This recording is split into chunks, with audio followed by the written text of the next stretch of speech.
আমি আগেও আমার ক্লাসে আমি বলেছিলাম যে ভগবানের যে ১০ অবতার কথা আমরা জানি, এই ১০ অবতার নয়, ভগবানের আরো কোটি, কোটি অনেক অবতার রয়েছে এবং ভগবান সে অবতারের অবতারই।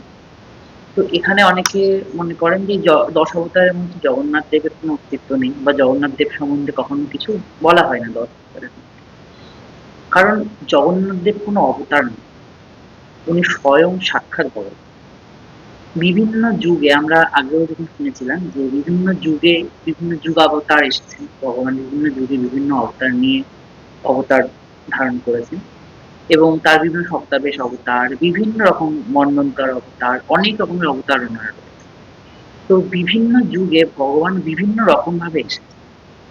এবার আমরা দেখি যখন দ্বাপর যুগে শ্রীকৃষ্ণ উনি এসেছিলেন, শ্রীকৃষ্ণ কি করেছিলেন, যখন উনি বৃন্দাবন লীলা করছেন বা মথুরায় লীলা করছেন বা দ্বারকায় লীলা করছেন, তখন তার চারপাশে যারা রয়েছেন বা তার সঙ্গে সেই লীলায় যারা যুক্ত রয়েছেন বা আমরা যখন দেখি বৃন্দাবনে বিভিন্ন গোপ গোপিনী যারা রয়েছেন, বৃন্দাবনবাসী যারা ছিলেন, তারা দেখছেন আহ কৃষ্ণ এখানে ননিচুরি করছেন, ওখানে গৌমাতাদের সঙ্গে ঘুরে বেড়াচ্ছেন, তারা জানি তাদের সঙ্গেই সে মিলেমিশে রয়েছে, তাদের একজন হয়ে সে রয়েছে।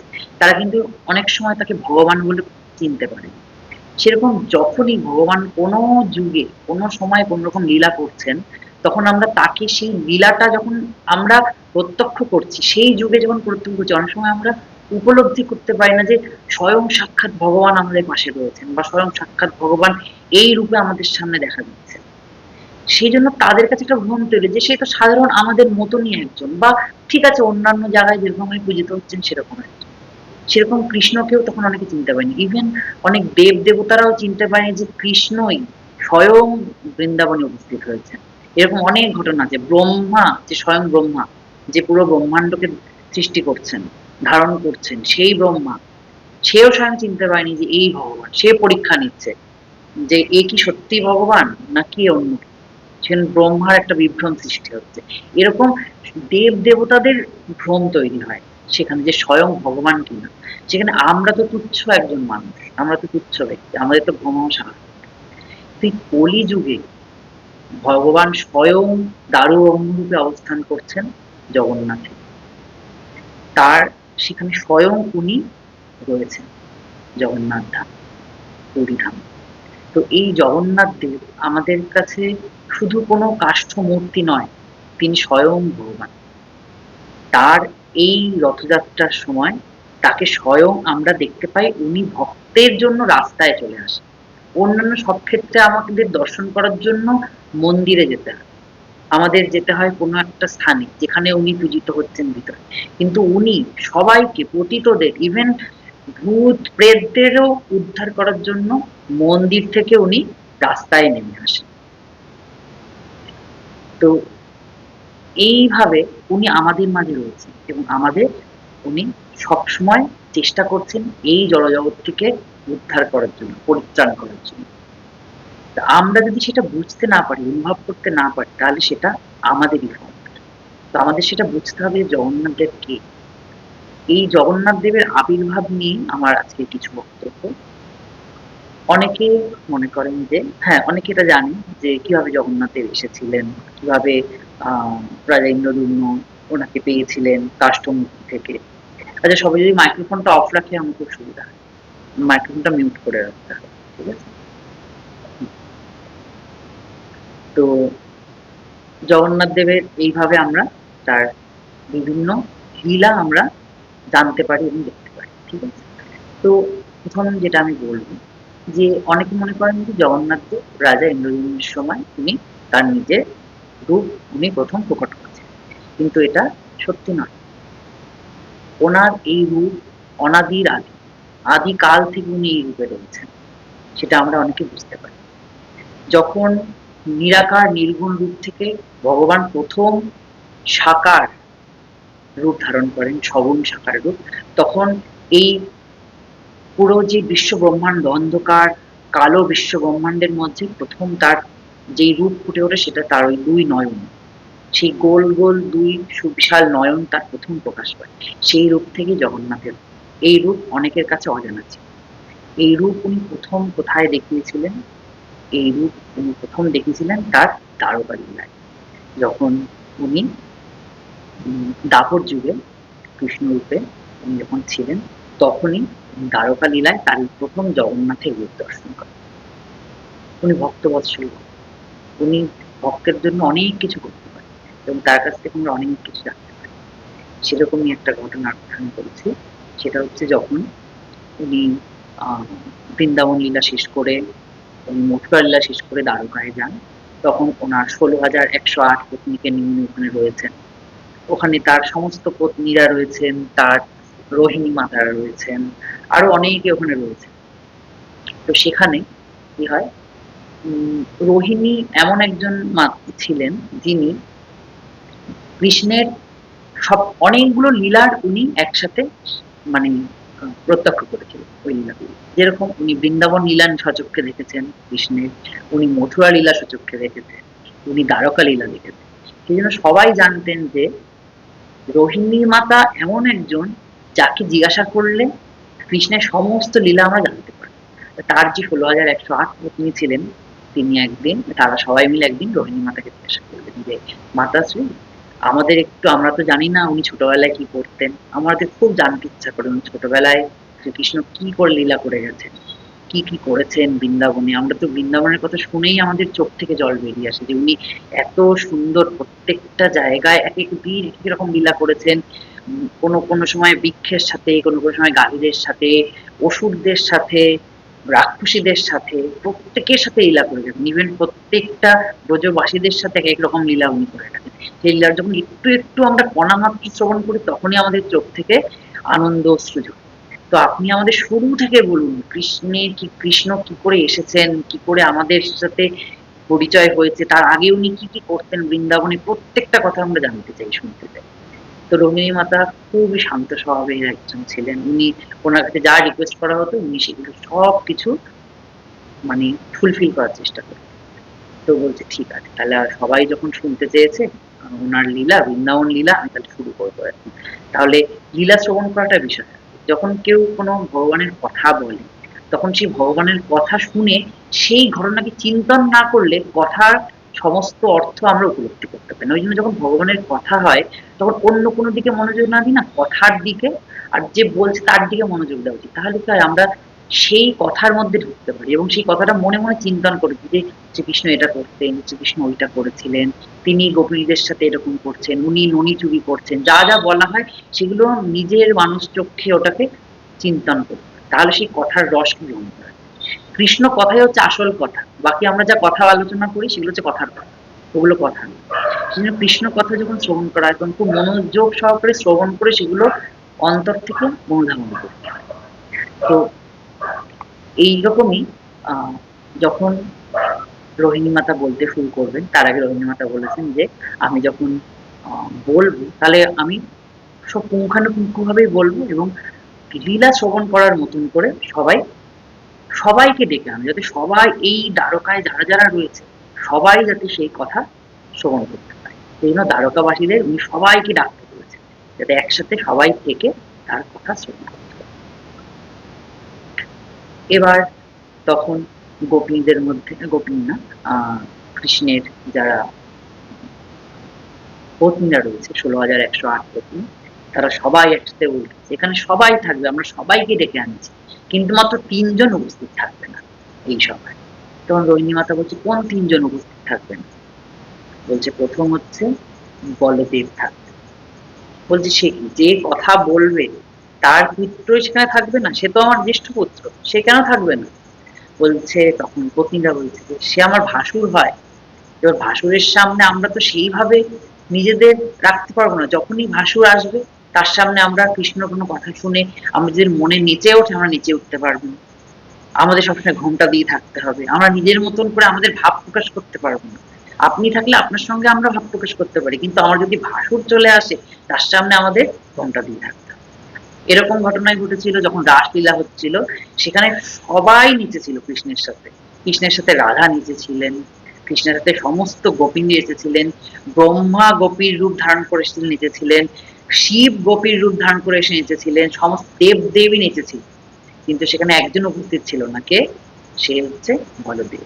সে একমাত্র বলরাম সেখানে উপস্থিত ছিলেন না। কেন?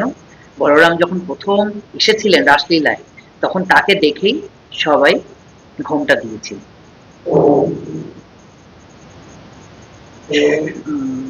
শুভঙ্কর বাবু, আপনি মিউট করে দিন। হ্যাঁ, আপনি মিউট করে দিন, বারবার আনমিউট হয়ে যাচ্ছে তো, আপনি মিউট করে দিন। হ্যাঁ, মিউট করে দিন। আমি মিউট করে দিয়েছি, ঠিক আছে।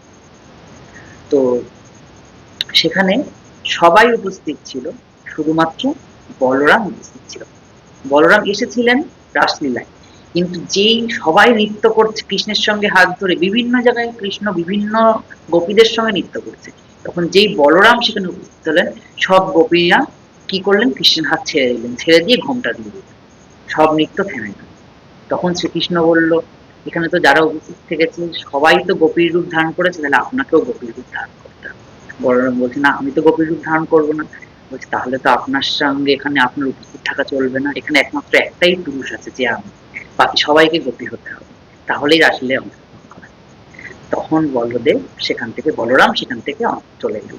চলে গিয়ে একটা জায়গা আছে, যারা বৃন্দাবন পরিক্রমা করেছে তারা জানে, অনেক লুক আহ লুক বলদেব মানে জায়গাটার নাম।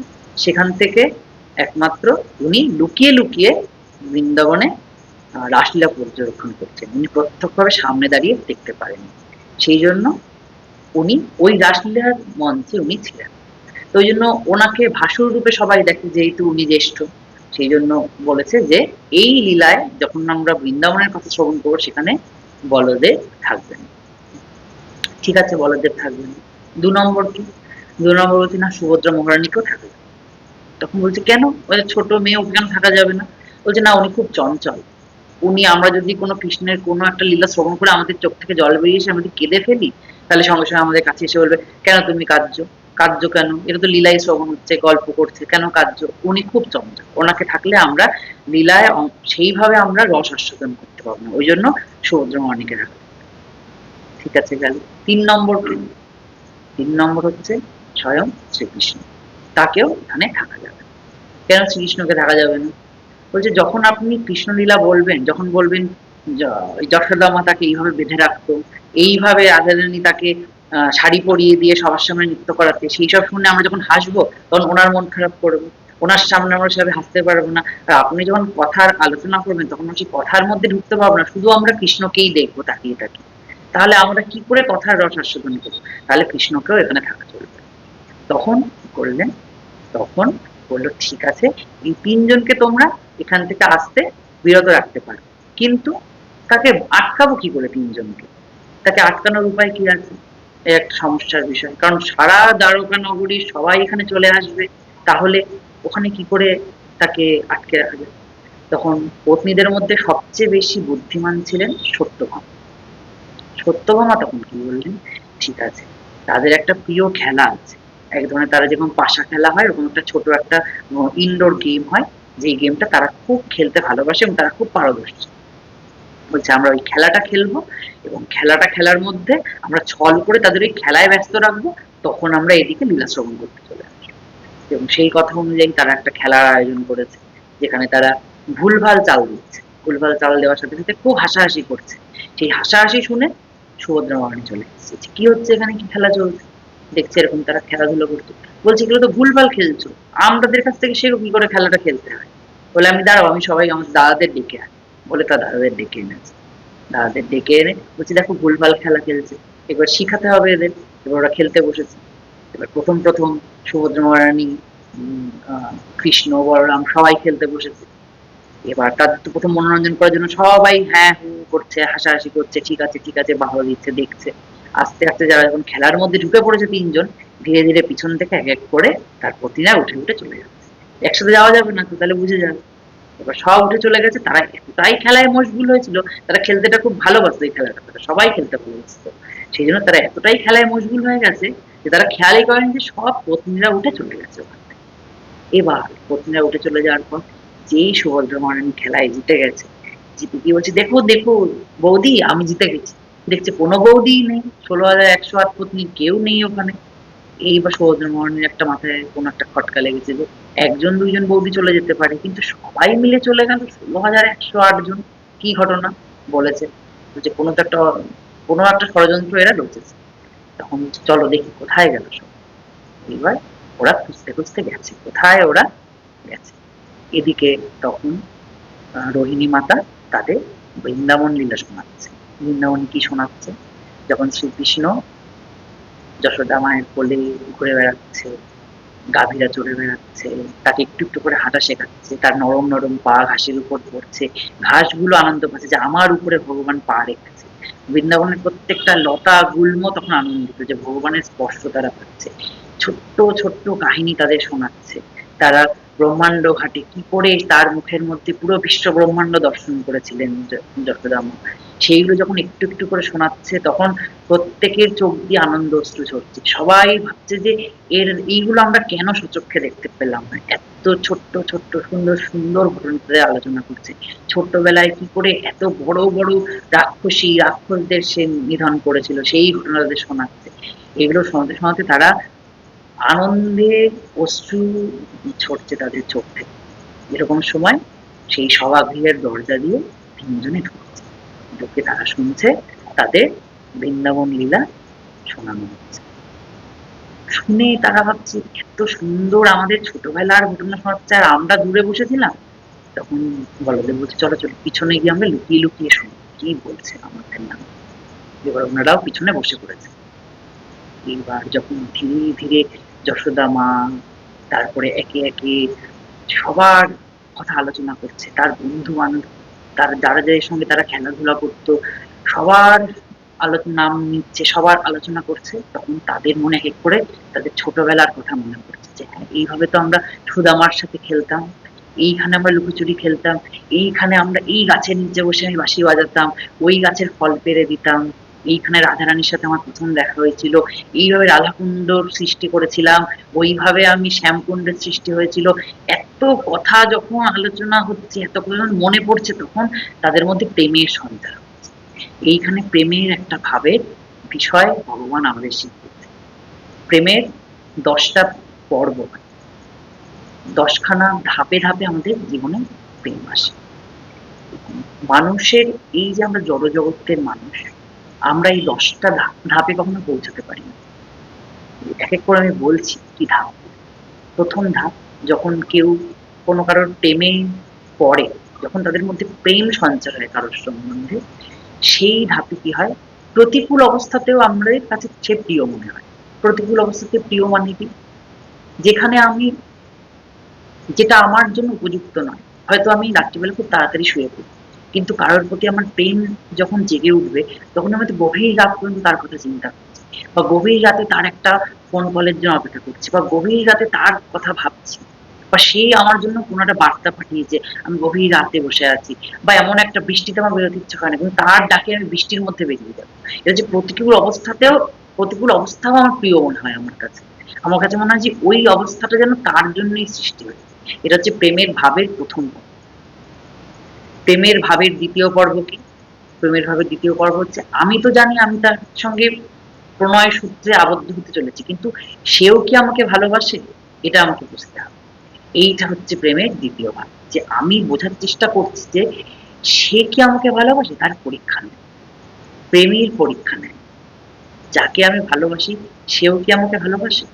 আমি তো তাকে ভালোবেসে সবকিছু করতে পারি, সে কি আমাকে একটুও ভালোবাসে? এই পরীক্ষা নেওয়াটা হচ্ছে প্রেমের দ্বিতীয় ভাব। তৃতীয় ভাব কি?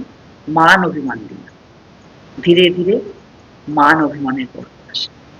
এ মান করলো, এ তার মান ভঞ্জন করে, ও অভিমান করলো, সেটা অভিমান ভঞ্জন করে। এই মান অভিমানের লীলাটা হচ্ছে প্রেমের ভাবের দ্বিতীয় ভাব। তৃতীয় ভাব, 3 নম্বর স্টেপ। এরপরে আসে 4 নম্বর স্টেপ। 4 নম্বর স্টেপ কি? যেখানে সে স্বীকারীকরণ করে ও বিশ্বাস করে যে হ্যাঁ, সেও আমাকে ভালোবাসে, এবং সেও বিশ্বাস করে যে সেও তাকে ভালোবাসে। পরস্পর পরস্পরকে বিশ্বাস করে আবদ্ধ হয়ে পড়ে প্রেমের গভীর জাল। এটা হচ্ছে প্রেমের চতুর্থ ভাগ। এবার প্রেমের পঞ্চম ভাগ, প্রেম যখন পুষ্ট হয়, তখন রাজি অরাজি, সংযোগ বিয়োগ সৃষ্টি হয়। মানে এ একটা কোনো কথা বললো, না না এটা আমার ভালো লাগে, আচ্ছা ও ঠিক আছে মেনে নেব। ও যখন একটা কিছু বললো, না না এটা আমার ভালো লাগে না, ও একটু মেনে নেয়। কিছু কিছু সে মেনে নেয়, কিছু কিছু মেনে নেয় না। এখানে তাদের মধ্যে একটা টাসেল চলে, কিন্তু সেটা যদি সঠিক প্রেম হয়, যেটা আমাদের এই জড়জগতে তার অস্তিত্ব খুবই কম। আমাদের ক্ষেত্রে কি হয়, আমার কিছু ভালো লেগেছে, কিছুদিন পরে গিয়ে যখন তার মনে হয় না এটা ভালো না, তার সঙ্গে একটা টাসেল তৈরি হয়ে যায়, তার সঙ্গে ঝামেলা শুরু হয়ে যায়। না ও আমাকে ঠিক, আমার কথা ঠিক মানে না, অনেক রকমের তাদের মধ্যে সম্পর্কের মধ্যে একটা সমস্যা শুরু হয়। কিন্তু আসল প্রেম যখন আসে, ওই রাজি নারাজি হওয়ার মধ্যেও একটা টান থাকে। এটা হচ্ছে প্রেমের একটা বিশেষ ধাপ, যেই ধাপটা আমরা জড়জগতের মানুষরা সেই প্রেমের ধাপকে অতিক্রম করতে পারি। কিন্তু ভগবান, সে তো প্রেমের সৃষ্টিকর্তা, তারা এই ধাপকে অতিক্রম করে দেয়। এই ধাপের মধ্যেও একটা প্রেম আছে, যে সে যে নারাজ, সে যে আমার কথা মানতে চায় না, সেটাকে মানিয়ে নেওয়া বা সেটা আমি মেনে নিচ্ছি, এইটাই হচ্ছে প্রেমের আসল রূপ। যদি এই পঞ্চম ধাপটা কেউ ক্রস করতে না পারে, সেই জড়জাগতিক প্রেমের মধ্যেই আবদ্ধ থাকে। এই জড়জাগতিক প্রেম প্রেম নয়, এটা হচ্ছে কাম। যদি এটাকে প্রেম হতে হয়, তখন এই পঞ্চম ধাপকে অতিক্রম করতে হয়, যে আমি তাকে ভালোবাসি, তার অনেক কিছু আমার খারাপ লাগতেই পারে, বা সে আমার কথায় অরাজি বা নারাজি হতেই পারে, কিন্তু সেটা আমাকে মেনে নিতে হবে। এটা হচ্ছে প্রেমের পঞ্চম ধাপ, যেই ধাপ অতিক্রম করলে আমরা আমরা এই জড়জগতিক ধাপকে অতিক্রম করে পারমার্থিক প্রেমের ধাপে প্রবেশ করতে পারবো। এই পঞ্চম ধাপ ক্রস করার পরই আমরা পারমার্থিক প্রেমের ধাপে এগোতে পারি। এরপরে আসে ৬ নম্বর ধাপ। ৬ নম্বর ধাপ কি? প্রেমের বিরহ। যখন একটু সে আমার চোখের আড়াল হয়, তখনই তার বিরহ যন্ত্রণা মনের মধ্যে উৎপন্ন হয়। এটা হচ্ছে প্রেমের বিরহ। এই বিরহ আমরা সাধারণভাবে বুঝতে পারবো না। এটা যারা সঠিকভাবে সেই রূপে প্রেমে আবদ্ধ না হয়েছে, তারা বুঝতে পারবে না যে এই প্রেমের বিরহ কত কঠিন থাকে। অনেকে মনে করে যে চলে গেছে, চলে যাক। কিন্তু না, ওই চলে যাওয়ার মধ্যেও তাকে হারিয়ে ফেলবো না সেই বিরহ, যেন সে আমারই থাকুক। যেরকম মীরাবাই, তাকে না, কৃষ্ণকে পাবো না জেনেও সেই বিরহের মধ্যে সে আনন্দ পেত, যে আমি যদি তাকে পেয়ে যাই তাকে তো পেয়েই গেলাম, কিন্তু তাকে যে পাবো না, পাচ্ছি না, তাকে পেতে হবে, সেই বিরহে সে আনন্দ লাভ করতো, যে আমি তাকে পাচ্ছি না বলে আমার মধ্যে যেই বিরহ ভাব জাগছে, তাতে আমি আনন্দ পাচ্ছি, তার কথা চিন্তন করতে পারছি, তার নিয়ে আমি গান গাইতে পারছি। এই প্রেমের বিরহ আমাদের মীরাবাই শিখিয়েছে, যে বিরহের মধ্যে কি করে আনন্দ পেতে পারে। এটা আমরা জড়জাগতিক বিরহের সঙ্গে তুলনা করলে হবে না, যে আধ্যাত্মিক জগতের বিরহ। এই বিরহ হচ্ছে না পাওয়ার যে আনন্দ, সেটা হচ্ছে অনেক উচ্চ মার্গের বিষয়। এটা আমরা সচরাচর জড়জাগতিক চোখ দিয়ে বুঝতে পারবো না, এই প্রেমের বিরহের গভীরতা। এই প্রেমের বিরহ এক এক অসীম শক্তিশালী এক জিনিস। যাকে আমি ভালোবাসি, সেই বিরহের টানে আমার কাছে চলে আসে। এটা হচ্ছে মীরাবাইয়ের বিরহের একটা নিদর্শন। এরপরে সপ্তম ধাপ কি আসে? ব্যাকুলতা। কিচ্ছু ভালো লাগে না তাকে ছাড়া। প্রত্যেকটা মুহূর্তে মনে হয় যেন আমি নিঃশেষ হয়ে গেছি, আমি নিজেকে হারিয়ে ফেলেছি। এটা হচ্ছে ব্যাকুলতা, প্রেমের ব্যাকুলতা। যে ব্যাকুলতা আর সহ্য করা যায় না, সহ্যা প্রেম। এটা হচ্ছে সেই ব্যাকুলতা। কিন্তু তা বলে সমস্ত কিছু প্রেম শেষ হয়ে যাবে তা নয়। এই ব্যাকুলতা হচ্ছে প্রেমকে আরো নিবিড় করে। এই ব্যাকুলতা তাকে পাওয়ার ব্যাকুলতা, তাকে আরেকবার দেখার ব্যাকুলতা। যখন রাধারানীর কাছ থেকে শ্রীকৃষ্ণ দ্বারকায় চলে গেল, তখন রাধারানী প্রত্যেকটা মুহূর্তে তার জন্য ব্যাকুল। সে কি আর ফিরবে না? সেই ব্যাকুলতা তার মধ্যে, কিন্তু প্রেম তার থেকে চলে যায়নি, বরং দিন দিন তার মধ্যে বেড়েছে। তার মধ্যে সেই ব্যাকুলতার পরিমাণ আরো বেড়েছে, তাকে আরো পাওয়ার বাসনা, যে কবে একবার আসবে, তাকে আমি কবে আরেকবার দেখবো, সেই ব্যাকুলতা। এগুলো আমাদের জড়জাগতিক প্রেমের মধ্যে আমরা দেখতে পাই। যদি সেই লেভেলে কেউ পৌঁছাতে পারে, সে ফিল করতে পারে যে এই ব্যাকুলতা কত গভীর। এরপর আসে ৮ নম্বর স্টেপ। ৮ নম্বর স্টেপে হচ্ছে সব স্থানে প্রেমিকের দর্শন করা। প্রত্যেকটা স্থানে, যেখানেই যাচ্ছি মনে হচ্ছে এইখানেই হয়তো উনি বসে আছে, এখানেই হয়তো উনি বসে আছে, আর একটু গেলেই হয়তো ওই গাছের নিচে হয়তো শ্রীকৃষ্ণ বাঁশি বাজাবে, আর একটু যাই তো তার কোনো একটা আওয়াজ পেয়েছি, শ্রীকৃষ্ণ বাঁশি বাজাচ্ছে না তো, আচ্ছা না তো, আচ্ছা একটা গন্ধ পাচ্ছি, এটা ওনার গলার সেই মালার গন্ধ নয় তো। প্রত্যেকটা মুহূর্তে যেন তাকে আমি দর্শন করছি। হয়তো এইখানেই উনি বসেছিলেন, ওইখানেই উনি দাঁড়িয়েছিলেন, ঠিক এইভাবেই উনি প্রসাদ পেতেন, এইভাবেই উনি এইখানে আমাদের সঙ্গে বসে লীলা করতেন। এই প্রত্যেকটা স্থানে ওনাকে দর্শন করা। এটা হচ্ছে অষ্টম ধাপ থেকে। তার উপরের ধাপ হচ্ছে অতি বিরহে। যখন বিরহ প্রচুর বেড়ে যায় তখন প্রত্যেকটা জীব আর জড়কে সমান বলে মনে করা। একটা গাছের কাছে গিয়ে জিজ্ঞাসা করা, তুমি কি দেখেছো কৃষ্ণ কি এখান থেকে গেছে? তুলসী মহারানীকে জিজ্ঞেস করছে, তোমাকে ছাড়া তো উনি ভোগ পেতে পারেন না, তুমি কি দেখেছো কোথায় গেছে কৃষ্ণ? ময়ূরকে জিজ্ঞাসা করছে, তুমি কি দেখেছো কৃষ্ণ কোথায় গেছে? তোমাকে তো সবসময় মাথায় ধারণ করে থাকে। এক একটা মানে গৃহের প্রত্যেকটা দেওয়ালকে জিজ্ঞেস করছে, তোমার গায়ে কি হাত দিয়ে একদিন দাঁড়িয়েছিলেন ননি চুরি করার জন্য? কোনো জায়গায় কৃষ্ণকে দেখা গেছে? এইটা হচ্ছে প্রেমের নবম অধ্যায়, যেখানে জড় জীব প্রত্যেককে সমান বলে মনে করে, তার কাছে জড় বস্তু মনে হয় না, যেন তারাও কোনোভাবে কৃষ্ণকে প্রত্যক্ষ করেছে, যেন তারাও বলতে পারবে যে কৃষ্ণ কোথায় আছে। এটা হচ্ছে নবম স্টেপ প্রেম। এর উপরে সবার উপরে আসে দশম স্তর, দশম স্তর প্রেম, সর্বশেষ স্তর। এই স্তরে হচ্ছে প্রেমে বিগলিত স্তর, যেখানে প্রেমের মাধ্যমে আমাদের সমস্ত কিছুকে বিগলিত করে দিতে পারি। শুধু চোখের জল নয়, আমাদের শরীরে অঙ্গ প্রত্যঙ্গ বিগলিত হয়ে যাবে এই প্রেমের ভাবে এসে। এটা হচ্ছে প্রেমের অন্তিম স্তর, দশম স্তর।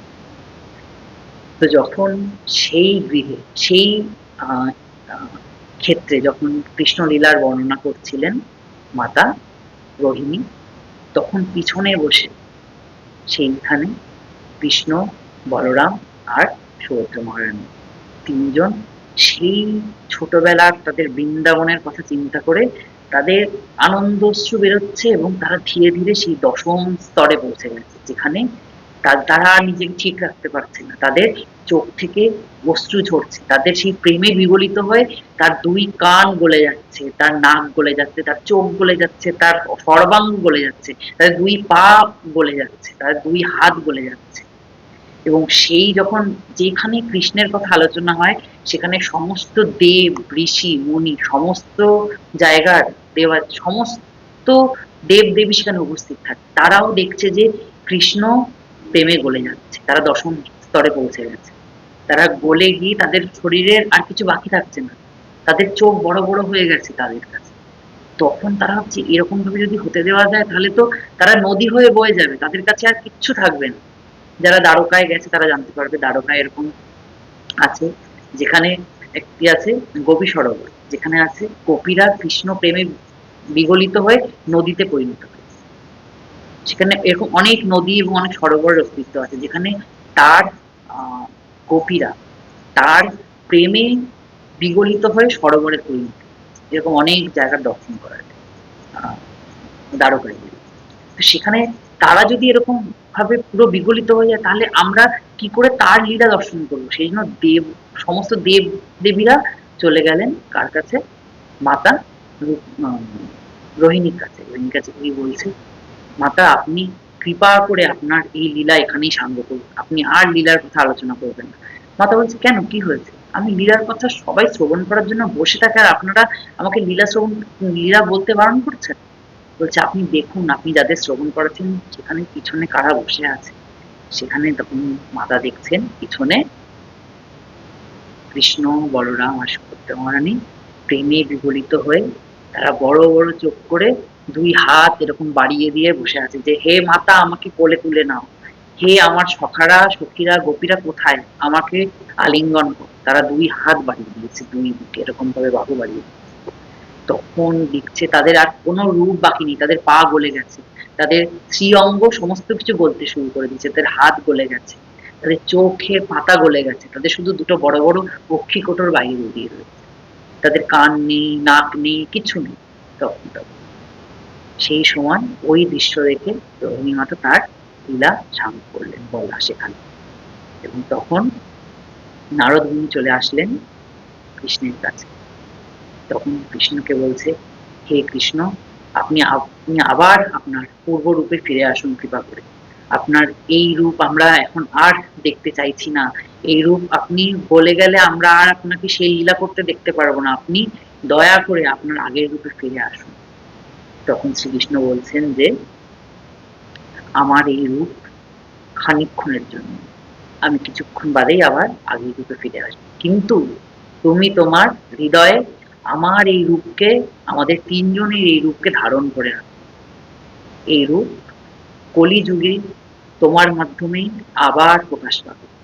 কারণ কলিযুগের মানুষেরা এত বৈরাগ্য, এত কিছু জানবে না, তাদের মধ্যে অনেক অসৎ বিষয় থাকবে, তারা এত গভীরভাবে কোনো কিছুই জানতে পারবে না, এত গভীরভাবে কি করে ভক্তি করতে হয় জানতে পারবে, শুধু তারা জানবে প্রেম করতে, কি করে ভগবানের প্রতি প্রেম হয় সেটা তারা শুধু যেন জানতে পারে। সেই জন্য এই রূপকে তুমি তোমার অন্তরে ধারণ করে রাখো, যাতে তুমি কলিযুগে এই রূপকে প্রকাশ করতে পারো এবং এই রূপের মাধ্যমে আমি প্রত্যেককে উদ্ধার করব। তুমি শুধু তোমার হৃদয়ে যতদিন না আমি আবার কলিযুগে আবির্ভূত হচ্ছি, ততদিন তুমি তোমার হৃদয়ে আমাদের এই তিনজনের রূপকে এইভাবে ধারণ করে রাখো এবং কলিযুগে তুমি আবার এই রূপকে প্রকাশ করবে, যেখানে আমি এই রূপে আবার ফিরে আসবো। তখন এই বলে ওনারা তিনজন আবার নতুন করে তাদের নিজের রূপ ধারণ করলেন। এরপরে কি হলো, এই রূপই হচ্ছে আমাদের জগন্নাথ, বলদেব বা সুভদ্রা মহারাজ। এরপরে তো আবার দ্বারকা লীলা চলেছিল, কিন্তু তারপরে আবার জগন্নাথ দেব তার রূপী কলিযুগে কি করে আনলেন, সেটা রাজা ইন্দ্রদ্যুম্নের মাধ্যমে। কলিযুগে রাজা ইন্দ্রদ্যুম্ন একবার স্বপ্নাদেশ পেয়েছিলেন। এর আগে একটা জিনিস বলতে হয়, সেটা খুব ইম্পর্টেন্ট একটা বিষয়, সেটা হচ্ছে যে আমরা জানি যে ভগবান সাড়া দেন, ভক্তের ডাকে ভগবান সাড়া দেন, কিন্তু ভক্ত কেমন হওয়া উচিত? ভক্ত, আমরা জানি ভগবানের প্রতি ভক্তি, এটা হচ্ছে ভক্তের একটা গুণ, পরম বৈষ্ণব যে সব জায়গায় ভগবানের অস্তিত্বকে লক্ষ্য করেন, কোথায় ভগবান আছেন উনি বুঝতে পারেন যে ভগবান সমস্ত কিছুর মধ্যে আছে। এটা হচ্ছে পরম বৈষ্ণব। সে হচ্ছে যখনই চায় তখনই সমস্ত ক্ষেত্রে ভগবানকে দর্শন করতে পারে। ভক্তি, অনেকে জানেন ভক্তি হচ্ছে ভগবানের সঙ্গে আমাদের যে প্রেমের সম্পর্ক সেটাই, কিন্তু তাহার উপরেও এক ধরনের ভক্ত আছে। তারা কারা? যারা ভগবানের যারা দাস, যারা ভগবানকে নিয়ে থাকে, যারা ভগবানের বিশ্বাসী, যারা পরম বৈষ্ণব, তাদের প্রতি যারা সদয় হয় তারা উচ্চ মার্গের বৈষ্ণব হয়। এরকমের উদাহরণ হচ্ছে রাজা ইন্দ্রদ্যুম্ন, উড়িষ্যার রাজা ইন্দ্রদ্যুম্ন। তিনি শুধু ভগবানকে পুজো করতেন বা ভগবানের প্রতি প্রেম ছিল তা না, ভগবানের প্রতি প্রেম আমাদের সবার আছে, আমরা কোনো মন্দিরে গেলে সবসময় ভগবানকে প্রণাম করি, কিন্তু ভগবানের যারা ভক্ত তাদের প্রতি যদি আমাদের প্রেম না থাকে, তাহলে সেই বৈষ্ণব বা সেই ভক্ত কখনো পরম ভক্ত হতে পারে। এর প্রমাণ হচ্ছে রাজা ইন্দ্রদ্যুম্ন। রাজা ইন্দ্রদ্যুম্ন কি করতেন, ওনার রাজ্যে এরকম অনেক লাঠিয়াল থাকতো বিভিন্ন জায়গায়, বিভিন্ন রাস্তায় বিভিন্ন জায়গায় ছড়িয়ে থাকতো, যে কোনো অচেনা কাউকে যদি মানে রাজ্যে ঢুকতে দেখে বা ওখান থেকে বেরোতে দেখে, জিজ্ঞাসা করে আপনি কোথায় যাচ্ছেন বা আপনি কোথা থেকে আসছেন, এটা রাজার নির্দেশ ছিল। যদি শুনতো যে তারা কোনো তীর্থস্থান দর্শন করে ফিরছে বা কোনো তীর্থস্থানে যাচ্ছে, তাহলে তাদের নিয়ে আসা হতো রাজার কাছে, বলে আপনাকে রাজার কাছে যেতে হবে। তারা ভয় পেয়ে যেত, কেন রাজার কাছে যেতে হবে, আমি তো কোনো কর দেবো না, আমাকে তো কোনো দেওয়ার মতন কিছুই নেই। বলছে না না, আপনাদের কর দিতে হবে না, আপনি শুধু রাজা একবার আপনাদের দর্শন করতে পারেন। এবার যারাই শোনে যে কোথাও গেছে, বৃন্দাবন গেছে বা বৃন্দাবন থেকে আসছেন বা বদ্রীনাথ থেকে আসছে বা কোনো জায়গা থেকে আসছে, কোনো তীর্থক্ষেত্র থেকে আসছে, দ্বারকা থেকে আসছে, কোন রাজা তাদের ডেকে নিতেন, ডেকে একটা ঘরে বসাতেন যে এরা যাচ্ছেন এখানে তীর্থ করতে বা ওই তীর্থস্থান থেকে তারা এসছেন এখানে।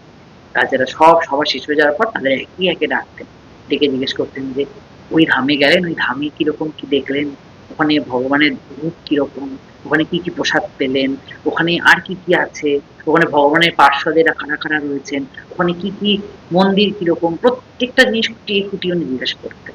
আর শুনে উনি মনে মনে খুব তৃপ্তি লাভ করতেন যে আমি তোমার রাজ্যপাট ছেড়ে যেতে পারি না, আপনাদের কথা শ্রবণ করেই আমার একটু তীর্থ দর্শন করা। এই জন্য উনি যখনই কেউ এরকম তীর্থ দর্শন করে আসতেন, তাদের প্রসাদ পাইয়ে, তাদেরকে অনেক অর্থ তাদের সাহায্য করিয়ে দিয়ে তাদের ওখান থেকে ছাড়তেন। এবার কেউ যদি তীর্থযাত্রা করতে যেতেন, তাদের ওখানকার যাওয়ার ব্যবস্থা করে দিতেন, ঘোড়া করে দিতেন, ঘোড়ায় করে যেতে পারে, তাদের কিছু অর্থ সাহায্য করে দিতেন, যে যাওয়ার সময় কিছু যদি খাওয়া দাওয়া করতে হয়, কিছু জন সমস্ত তাদের সাহায্য করে তাদের ওখান থেকে পাঠাতেন। মানে উনি এতটাই ভক্তদের প্রতি উনি উদার ছিলেন, উনি বৈষ্ণবদের প্রতি অনেক উদার ছিলেন। মানে তার ভক্তির লেভেলটাই অন্য ছিল।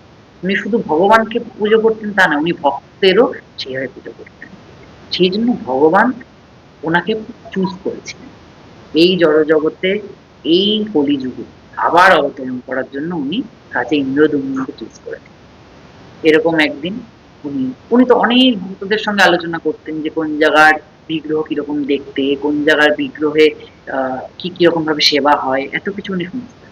একদিন স্বপ্নে দেখলেন যে একটি নীল জ্যোতি আকারে ভগবান দাঁড়িয়ে আছেন, তার সমস্ত শরীর থেকে দিব্য নীল জ্যোতি নির্গত হচ্ছে, তার দুখানা চোখ রয়েছে, তাকে দেখছে। উনি দেখে উনি মাঝরাত্রে ধড়ফড় করে ঘুম থেকে উঠেছেন, উঠে ভাবছেন যে এটা কি হচ্ছে আমার সাথে, এরকম তো আমি এত হাজার হাজার ভক্তের কাছ থেকে সমস্ত জায়গার আমি ভগবানের বর্ণনা শুনছি, এরকম তো কোনোদিন শুনিনি, এটা কোথাকার ভগবানের দর্শন আমি পেলাম, ইনি কে, এনাকে আমাকে পেতেই হবে। তখন পরের দিন স্বপ্নে আবার ভগবান আসলেন, এসে বললেন আমি নীলাচল পর্বতে অবস্থান করছি, কোল ভিল সম্প্রদায়ের মানুষ আমাকে পূজা করে, যদি তুমি পারো আমাকে নতুন করে প্রতিষ্ঠা করো।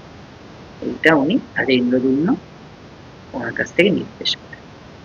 তখন রাজা ইন্দ্রদ্যুম্ন রাজ্যপাট ছেড়ে যেতে পারছেন না, তখন তার দাদাকে উনি পাঠালেন, বিদ্যাপতিকে, তার দাদা, যে যাও তুমি গিয়ে এরকম ভগবানের খোঁজ করে আসো যে কোথায় আছে।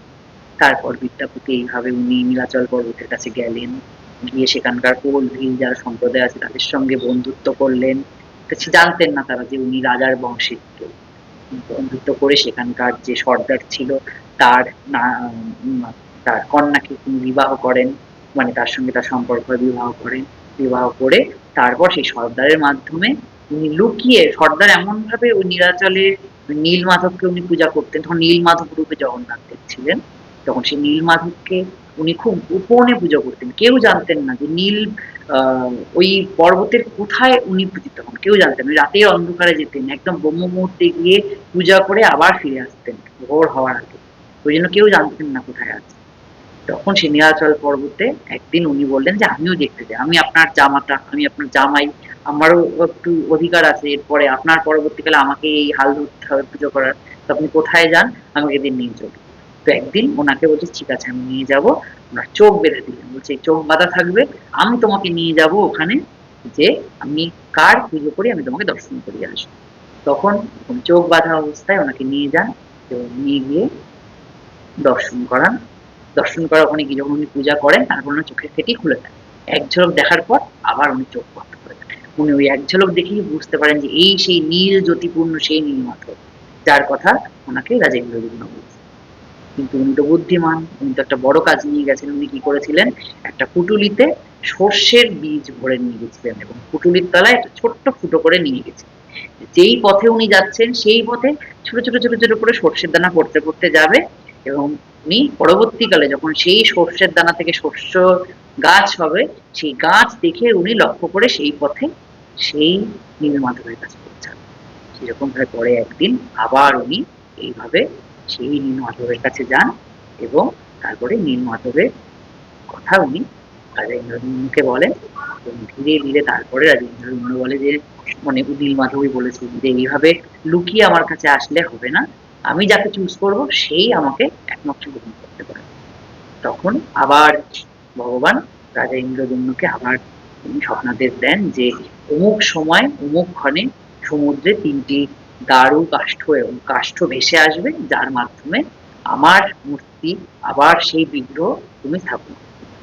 এইভাবে রাজা ইন্দ্রদ্যুম্ন পুরীর সমুদ্র তটে সেই তিনটি বড় বড় কাঠের এরকম গুড়ি খুঁজে পান এবং সেইগুলোকে নিয়ে আসেন, কিন্তু সেই গুড়ি দিয়ে কেউ, কোনো মিস্ত্রি, কেউ সেটা দিয়ে একটা ছেনিও সেখানে বসাতে পারেনি। কেন? কারণ সেটা যে একমাত্র পারবে শুধু তার মাধ্যমেই প্রতিষ্ঠিত হবে, অন্য কেউ সেটা দিয়ে তার বিগ্রহ তৈরি করতে পারবে না, সেই জন্য কেউ করতে পারছে না। তখন একজন বৃদ্ধ সে এসে রাজাকে বলে যে আমি কি একবার চেষ্টা করে দেখতে পারি, কারণ রাজা পরিহাস করেছেন যে এত বড় বড় শক্তিশালী সবাই মিস্ত্রিরা এসেছে, তারা পারলো না, তাদের ওই বড় বড় ছেনি হাতুড়ি দিছে, আপনি পারবেন?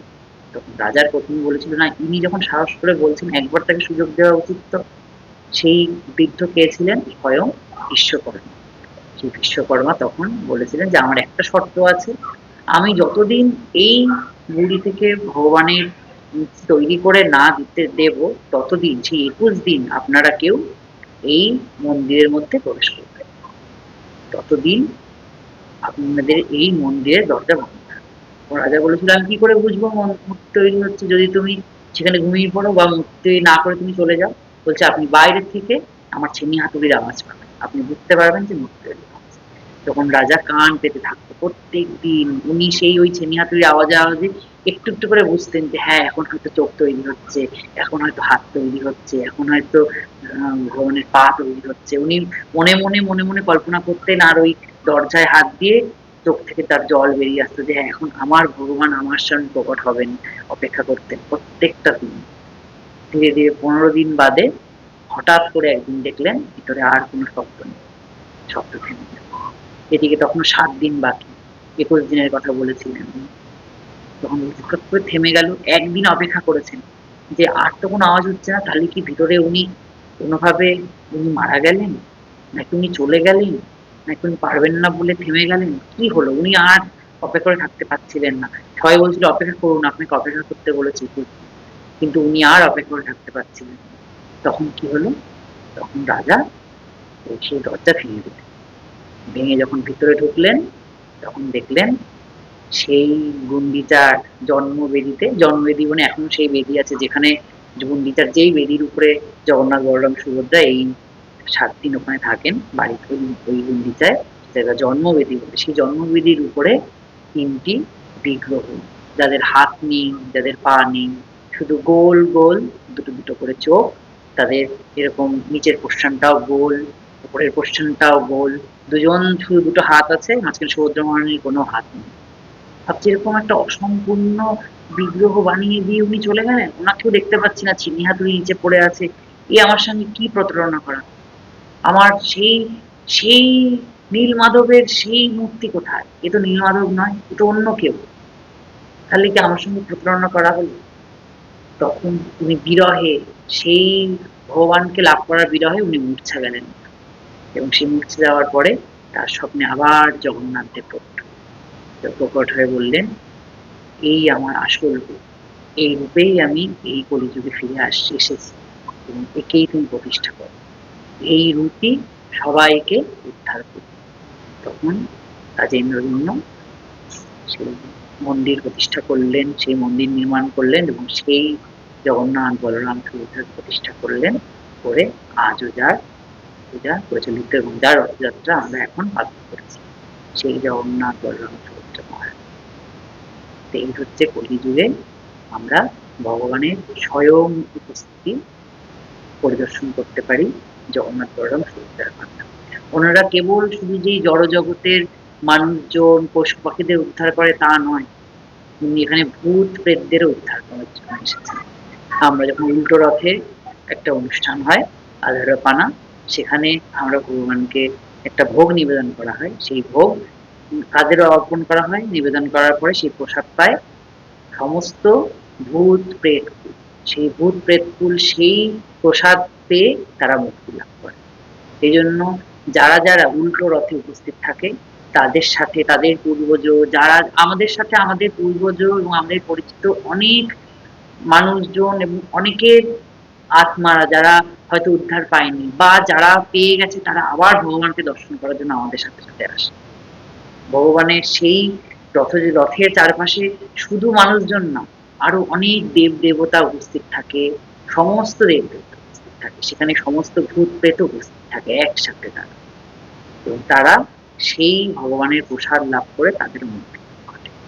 সেজন্য উনি সবাইকে মুক্তি লাভ করার জন্য এই কলিযুগে অবতরণ করেছেন, এবং এই কলিযুগে তাকে রথের উপর অধিষ্ঠান করে দর্শন করা মাত্রই আমাদের সমস্ত রকম পাপ স্খলন, আমাদের সমস্ত রকম, আমাদের যেই দুর্ভোগ তা দূর হয়।